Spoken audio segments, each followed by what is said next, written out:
Bonne année! Bienvenue dans ce nouveau TS Life 2020. Moi c'est Joséphine. Et moi c'est Carla. On est super contente de vous retrouver aujourd'hui. Pour la nouvelle année. Donc, plein de bonnes choses, la santé. Le bonheur.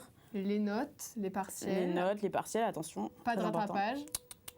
Le sport. Et le sport, oui. Il y a quoi d'autre comme bonne résolution? Plus d'alcool. Un petit peu. Pas trop, pas trop. De cigarettes. Nourriture saine. Saine, équilibrée, vegan. Et on s'amuse. Que du fun. Et jingle!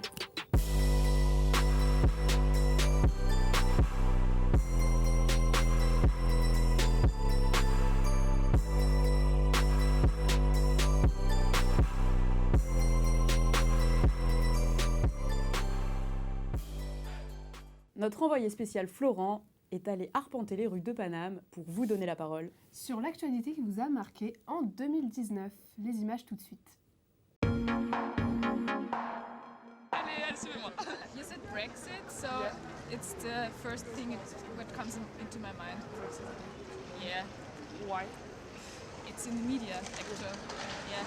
All the time since 1 year or longer. So. And for you? Yeah, I think also the Brexit is the most is the thing that comes to my mind at first because it's everywhere. It's everywhere in the media and also for a long time, many years. And yeah, that's it. C'est les grèves du... Ok, ouais, bah, les grèves. Ça te touche beaucoup? Déjà parce que je suis favorable à cette grève, je suis sur un grève même si je suis étudiante. Et que pour moi c'est une aberration cette réforme. Et aussi après parce que mon quotidien est un peu modifié. J'habite à Paris, je dois marcher beaucoup plus que ça. Et non, parce que j'espère que pour une fois les choses vont changer, même si généralement il n'y a jamais grand chose qui ressort des contestations sociales. J'ai entendu que ça continue jusqu'en février là. Ouais. Faut pas que ça lâche. Faut pas que ça lâche. Pas trop l'actualité, mais j'ai les Gilets jaunes. En vrai, c'était le plus gros événement qui a duré hyper longtemps, qui a fait énormément parler. Ça t'a touché? T'es déjà allé dans une manif? Ouais, je suis allée aux manifs. Et t'en penses quoi un peu de ce mouvement? Franchement, je suis vraiment très peu impliquée dans la politique, mais je trouve que c'est une belle lutte et surtout de... Ah wesh! Putain, t'as coupé tes cheveux. L'actualité de 2019, il a coupé ses cheveux. T'en fais voir? Voilà. Le fait que ça ait duré aussi longtemps, en fait, qu'il y ait eu cette persévérance, ça je trouve que c'est... Je vais en réfléchir en fait. Ah ok, pardon. C'est une question piège. Je dirais du coup la procédure de destitution contre Donald Trump. Très précis. Et pourquoi? Parce que ça prouve comme quoi il y a toujours une démocratie qui est présente et en fait on est toujours à se questionner sur comment est-ce qu'on peut remettre en fait, les choses dans l'ordre. Ça donne un peu d'espoir et puis c'est aussi on a beau être le mec le plus grand monde, on peut toujours en fait se faire challenger par les Américains ou par la démocratie et c'est plutôt ça que je retiens. Ouais, c'est une belle prise de pouvoir, reprise de pouvoir de la démocratie. Ouais, tout à fait. Une belle vengeance de la démocratie. Voilà. Merci beaucoup. Merci beaucoup. Bonne journée. Je pense au témoignage d'Adèle Haenel pour Mediapart. Parce que ça s'est passé en même temps que l'affaire Polanski, ça a relancé un peu MeToo avec de nouvelles perspectives. Non, parce que je trouve qu'elle a été très écoutée, donc que ça a pu avoir de l'impact peut-être. Avec Feu, j'ai kiffé son nouvel album. T'as regardé son documentaire? Ouais. T'as bien aimé? Ouais, j'ai bien aimé. Je trouvais qu'il se mettait pas trop en scène, que c'était pas en mode la gloire, Necfeu et tout rose, tout beau, la célébrité, machin. C'est plutôt bien fait, tu vois, ces périodes de travail, tu vois comment tous les artistes galèrent à trouver de l'inspiration et voilà, les hauts, les bas, tout le monde, quoi.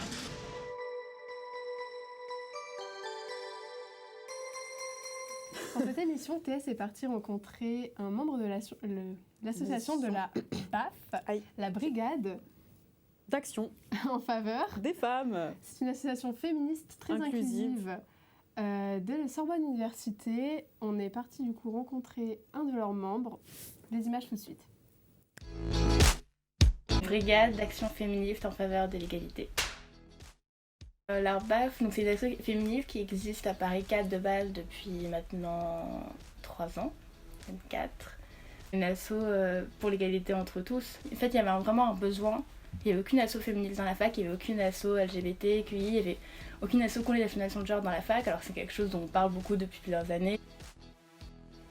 On a aidé à la création et à la continuité de la charte anti-sexisme à la fac. On a créé donc une sorte de formulaire anonyme pour pouvoir parler de violences sexuelles ou sexistes qu'on a vécues à la fac. C'est ça qu'on a créé le pôle médiation aussi en réponse. C'est-à-dire que tu contactes le pôle médiation et tu as 2 personnes qui te soutiennent, qu'on a formées qui vont te soutenir dans toutes les démarches que tu veux faire ou non.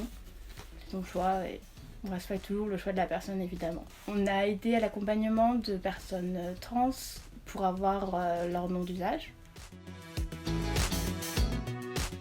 Tous les mois de mars, on fait un mois féminisme, où là on fait plusieurs événements. Il y aura au moins une projection, une conférence, une table ronde, on a aussi une expo qui est en train d'être mise en place. On a la projection fait un temps par minute, normalement en février. Typiquement, il y a toujours beaucoup, on est dans un monde patriarcal, donc la fac est un symbole de ça. On voit que les professeurs les plus haut gradés sont des hommes, les moins haut gradés sont des femmes, et on voit qu'il y a aussi, même en parlant seulement pas juste hommes-femmes, il y a pratiquement que des personnes cisgenres, il y a un seul professeur noir dans toute la fac. Il y a des agressions sexistes en Sorbonne, c'est un fait.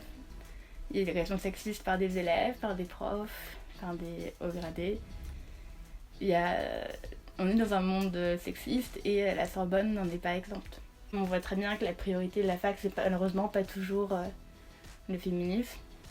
Et on voit bien qu'il manque d'accompagnement de manière générale. Parce que parfois la fac n'est pas prompte à agir, qu'elle veut plutôt cacher le problème au lieu de le montrer. Parce qu'elle sait pas comment gérer, parce qu'il y a l'image de la Sorbonne qui est très importante, le prestige de la Sorbonne.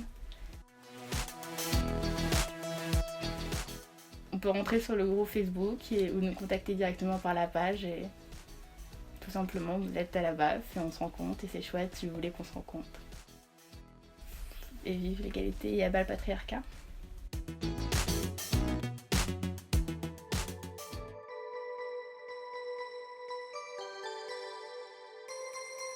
On est parti dans un marché de Noël un peu plus fun, atypique et tout.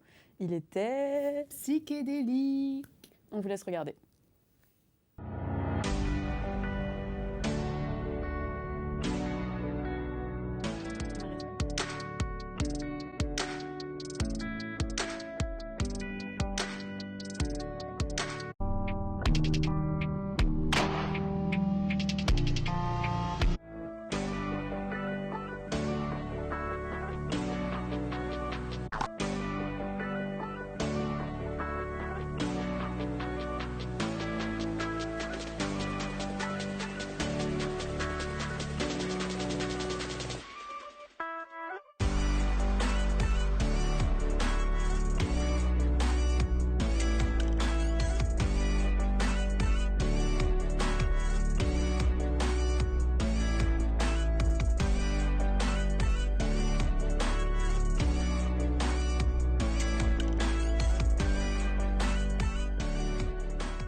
Les peintures, c'est toi qui les as faites sur le visage? Non, c'est en face.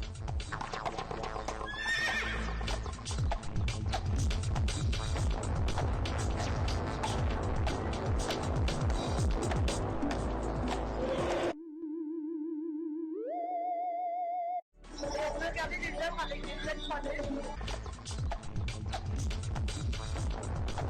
Ça c'était... Là, c'était une bonne blague.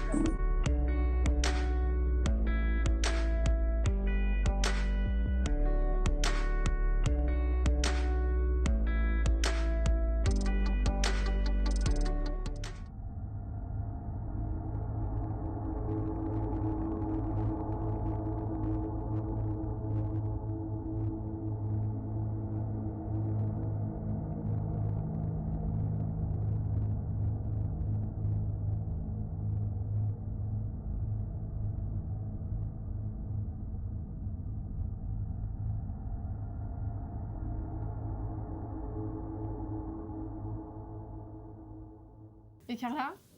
Oui. J'ai un petit cadeau pour toi. C'est vrai? C'est ce que c'est? J'adore les cadeaux, non? C'est ça. petit bonnet. Je te le mets? Vas-y, grave. Voilà. Ça me va bien? T'es trop belle. Tout ce qui lui manquait. Super.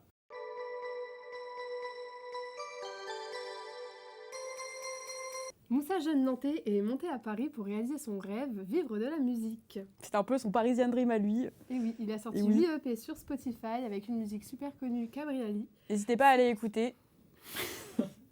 Mais laisse-moi dire ça, bordel, à chaque fois tu me laisses pas le dire, pardon. C'est du Cabrioli, c'est pour ça.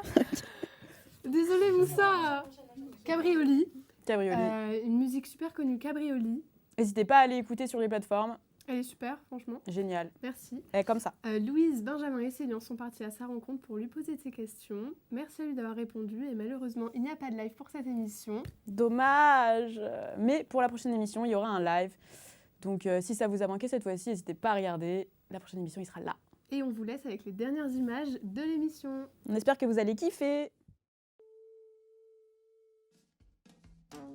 Je t'aime comme un allumé, j'ai le cœur à 1000 watts. Elle est toi comme des chalumeaux qui dévorent ta silhouette. Elle est belle, elle est svelte, soleil ardent sur l'asphalte. Putain de merde, rappelle-moi sur quel pied je danse comme un allumé. J'ai le cœur à 1000 watts. Du coup, mes références, mes influences musicales, c'est les trucs que j'ai écoutés plus jeune. Ça a eu une beaucoup plus forte influence sur moi que les petits trucs que je découvre aujourd'hui et qui m'alimentent, on va dire. Mais genre, les grosses références, c'était au collège, comme quand j'ai écouté Nirvana et Daft Punk. Je crois que c'est les deux trucs que j'ai le plus écouté quand j'ai commencé à me dire que je voulais faire de la musique, quoi. Enfin, j'écoute surtout mes sons que je travaille, genre je les écoute dehors, en marchant pour écrire. Comment ça se passe? J'utilise un DX7, c'est un synthé, je fais quasi tout avec et j'utilise 2 ou 3 VST, quoi. J'utilise Analog Lab et des trucs de traitement, tu vois. La dernière fois que j'ai fait un son, j'enregistrais des voix où je disais n'importe quoi. Je les ai traitées, ça faisait comme un sample, ça me faisait penser à Marvin Gaye. Alors j'ai rajouté des trucs comme il y a dans les sons de Marvin Gaye, des petits tout. Ça fait une ambiance et tout. Après j'avais un loop, une boucle quoi qui était cool, alors je me suis mis à écrire, je me suis remis sur la prod, je l'ai fait évoluer, j'ai réécrit, c'est auto-alimenté, tu vois. Là, il n'y a pas longtemps, j'ai un son que j'aime trop, il s'appelle Bleu Ciel, c'est un interlude que j'avais fait qui durait 50 secondes, je l'ai fait il y a 2 ans, et il y a une meuf qui a un projet, qui voulait que je le produise, elle m'a envoyé des ACAP, et j'ai juste mis son ACAP par-dessus, et je fais wow, trop bizarre, mais trop cool, et du coup ça m'a fait écrire, moi aussi, et du coup ça a fait un son. C'est difficile, tu vois, de dire ce qui fait qu'un texte il est bien, je sais pas. Il y a l'interprétation, le ton que t'as, le propos que t'as sur la musique qu'elle évoque telle émotion. Enfin, je sais pas, il y a trop de paramètres. Parce qu'on se connaissait déjà un peu d'avant, et du coup je leur ai fait écouter mes premiers trucs que je faisais en français à ce moment-là, ils ont bien aimé. Et on a continué à échanger, à discuter. Après ils m'ont dit de venir taffer sur leur album parce que ils aimaient bien des traitements que je faisais sur les voix et tout. Je me suis retrouvé à faire les premières parties et j'en ai fait plein. J'ai travaillé avec un pote réel qui s'appelle Mohamed Chaban. Et on se connaissait pareil depuis un moment, il aimait bien Cabrioli, alors je lui ai donné pour qu'il le clippe, quoi.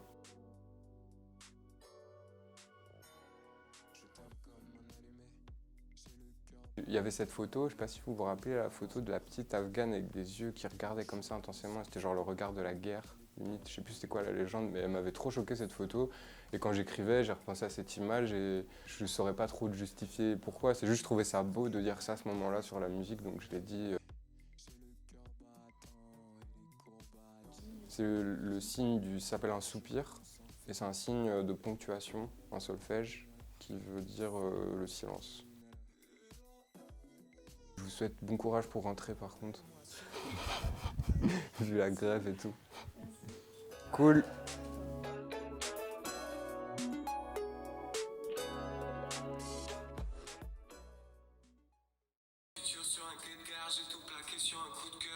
Coup de cœur. Maintenant, C'est bien, hein. C'est trop bien. Réaction à chaud, le Moussa. Franchement, c'est lourd, hein. Et voilà, c'est fini, malheureusement. C'est passé super vite, hein. Un bon moment. Un très bon moment. Si vous voulez plus de contenu TS, n'hésitez pas à nous suivre sur toutes les plateformes. Il y a quoi? Twitter, Facebook, Insta. YouTube, Insta. Je pense que c'est tout. Je pense qu'on est déjà pas mal. C'est déjà bien. C'est déjà bien. Et on se retrouve donc en février pour une nouvelle émission TS. En attendant, on vous envoie plein d'amour. Merci Que beaucoup du d'avoir love. regardé. Merci Et beaucoup. Voilà, bisous. Bisous. Yes. Pardon, je sais pas pourquoi j'ai crié. Je me suis laissée emporter. Tu jettes mon cadeau là. Pardon.